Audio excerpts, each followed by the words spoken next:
Attention please. This upload is only for educational purpose. No intention to infringe copyrights. Learning English with subtitles. GPITRAL. GPITRAL. Definitely a must-see.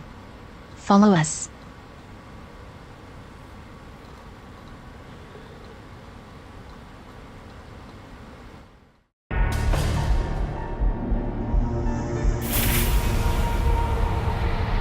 The isolated swamps of South Louisiana are the native territories of the Houma Indians. Long ago, they formed a kinship with this watery world. At the same time, they know the swamp is a place where evil lurks. The swamp is spooky because of the atmosphere. You feel like something is watching you all the time if you're out walking in the swamp. And you hear no creatures, no animals, then there's something else there, walking it.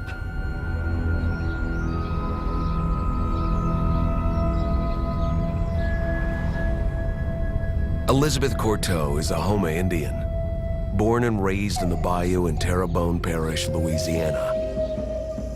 Her father was a tribal chief and the man that set a solid anchor for the family as Elizabeth was growing up. When he told you something, it wasn't made up, it was true. My father would hunt and trap or fish only in the daytime, not at night. He would tell his children never go at night into the swamp because it's a good place for the monsters to hide. And there's one monster he was especially concerned about, the loup-garou. When Elizabeth was a young teen, she first heard the story of her father's terrifying encounter with this bayou devil. That's something that I remember. As a little girl, I will never forget as long as I live. And he runs out the door. Dad, why are you making this story up?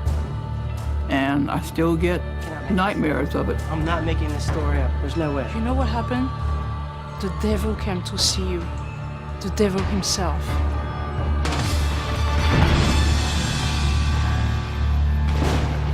It all began one stormy Saturday night. The adults were attending a tribal dance, so Elizabeth's father was left in charge to look after his young siblings. And they had told him, don't let nobody in. It's like they knew that someone was out there. He had fed the children, told them the stories, he put them to bed. Go to sleep, okay? Okay. And he went to sit at the table to drink coffee. He was 15, so he was old enough to drink coffee. He heard a knock at the door. It started as a normal knocking. Then it got louder. My father said, "Who's there?" "Who is it?" Didn't answer. It knocked harder still.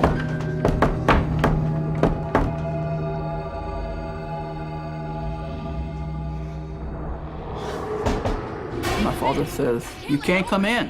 And then he heard the voice, a very raspy, growling voice, to let him in.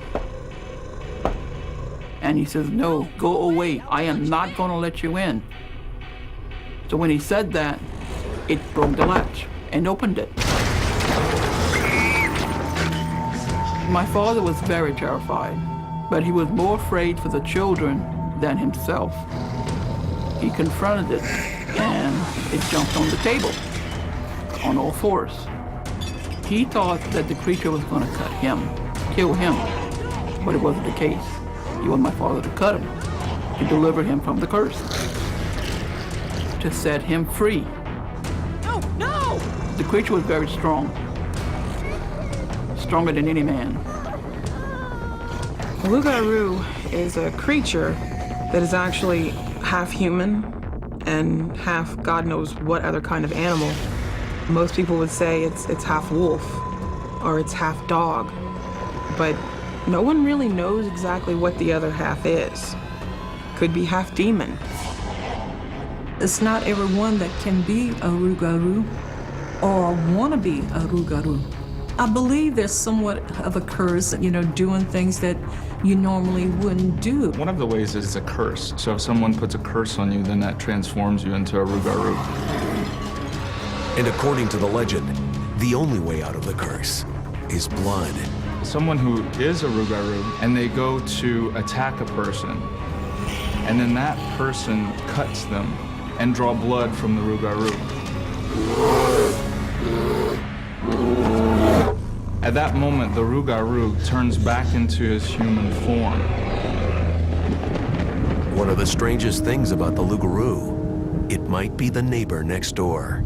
The rougarou can be anyone. You know, a member of your family, your aunt, your uncle.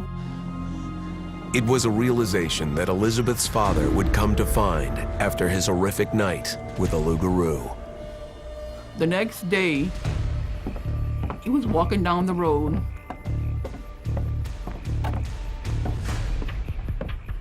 He met up with his cousin, and he noticed the cousin had a bandage on his arm.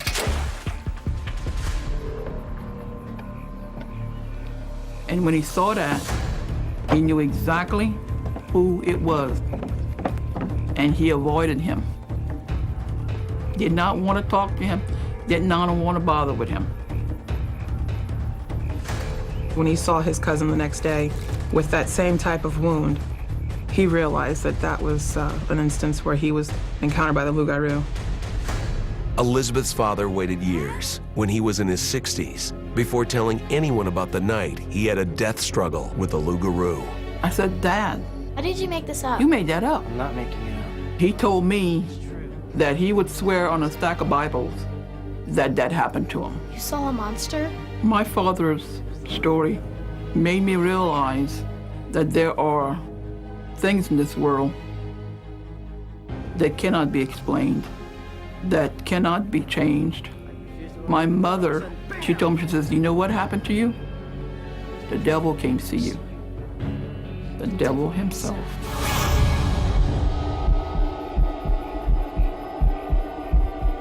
The loup-garou has become a creature of local legend, passed down from generation to generation. But for Elizabeth, the loup-garou is far more than folklore. The loup-garou is real.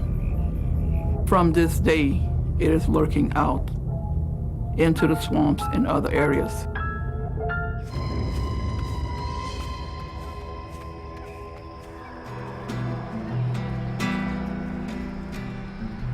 There are things that lie still in the daylight, slumbering deep in their dens, that emerge when the light is eclipsed by the night and the stars have broke out of their pen.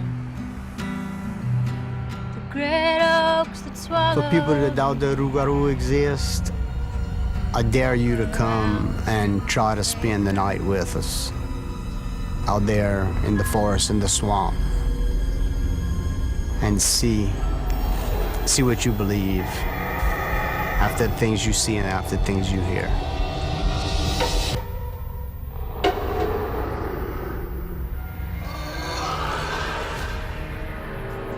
Joining the beasts in their midnight feast, cloaked in the dark of the wood.